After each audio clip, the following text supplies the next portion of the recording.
once again here on 17 News at Sunrise. Dr. Hamel Cothry, the Chief Medical Officer for Dignity Health in the Central California Division. He's been joining us every morning, Monday through Friday on Sunrise here. We so appreciate your time, Dr. Cothry, because we know that this is an incredibly busy time for you and all local physicians and healthcare workers. So we appreciate it. He's joining us to answer our questions. Dr. Cothry, can you tell us a little bit more what the situation looks like here in Kern County right now as far as the workload on local physicians and that infamous curve? So all of us are, putting in long hours. I start my first patient at 7 a.m. So I'm going from 7 a.m. to about midday, and then I have meetings most of the day. So most of us are putting in 10, 12 hours easy. So, and to answer your question about the curve, I think we are flattening the curve. I think we've hit our peak and we're starting to flatten that curve. So I think that's definitely a positive sign for us. What can we expect over the next few weeks then? I think what you'll see is the number of cases start to decline. We've already started leveling off, and I think we'll continue to drop now. Do you think that we're looking at a different future here going forward? What is it going to look like once the state and communities begin to reopen? Are we looking at a future where we're all wearing masks on a regular basis when we go into public situations?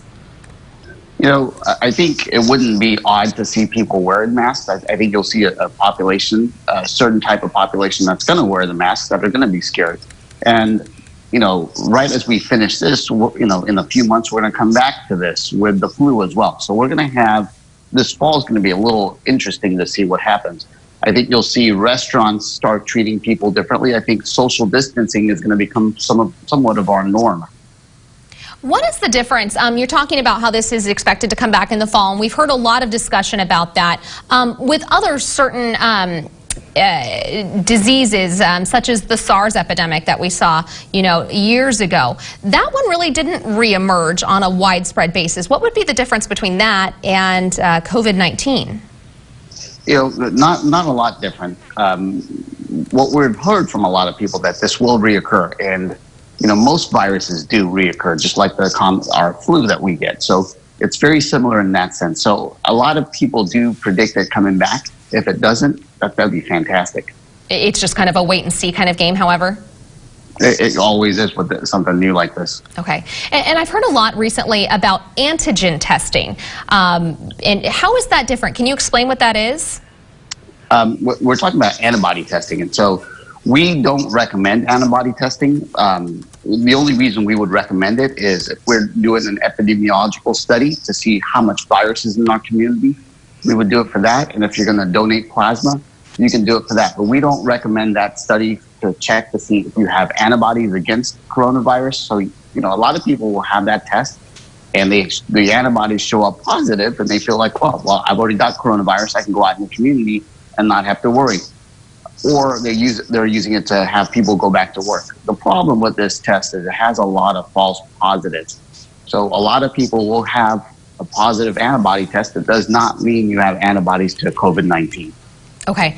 And what's the latest with testing right now? How is the accuracy of the actual tests for the disease itself? It's always been extremely accurate. So our specificity, which means if the test is positive, the chance of it being positive is almost 100%. So it's extremely specific in that sense. We still are working on the sensitivity part, and a lot of what we've learned recently is sometimes a negative test may not be negative. It might be a false negative. But what we've learned is it may be operator error. The person that's actually doing the test may not be doing it properly. So in our hospitals, we're training our staff to make sure we get that test properly, and they do it the same every single time for every single person. As we go forward and we start to move back into a point where we're getting back to a more normal society, do you think that testing should become a common occurrence, something that we do on a regular basis, even for very mild symptoms? I think what we'll have is, as we get more and more tests, I think you'll see that happening more often. I think it'll be a routine test like we do for the common flu. We test everybody. We swab everyone for the flu. So I think this will be just as common. Should that be something that's done for people going back to work? Like whether or not you're feeling ill, should it be done just to see if you're carrying it and are one of those people who are asymptomatic? if we had enough enough test cases or test kits, I think we should check every single person. Is that ever going to be the case? Could we ever get to that capacity of testing? Absolutely. Just like we did for the flu. We now test everyone that comes in for the flu. If you have any symptoms, we'll check you for the flu. I think we'll have enough capability this fall to check everyone. And right now, we just learned yesterday, there's going to be 3 new testing sites here in Kern County that will ramp up the ability to do 400 more tests per day. How is that with our capacity? Is that enough? Are we getting to that point yet? No, not quite. We want to be able to have tests not only at these sites and in the hospitals, but in all of the doctor's offices as well. And so once we get that way, like I said, I think this fall you should see a lot more testing available. All right, Dr. Hamel Cothry, we're out of time, sir, but thank you very much for your time. And Dr. Cothry will be joining us again on Monday. So if you do have questions for the doctor, you can send them to us. Dr. Cothry, thank you. Thanks, Maddie.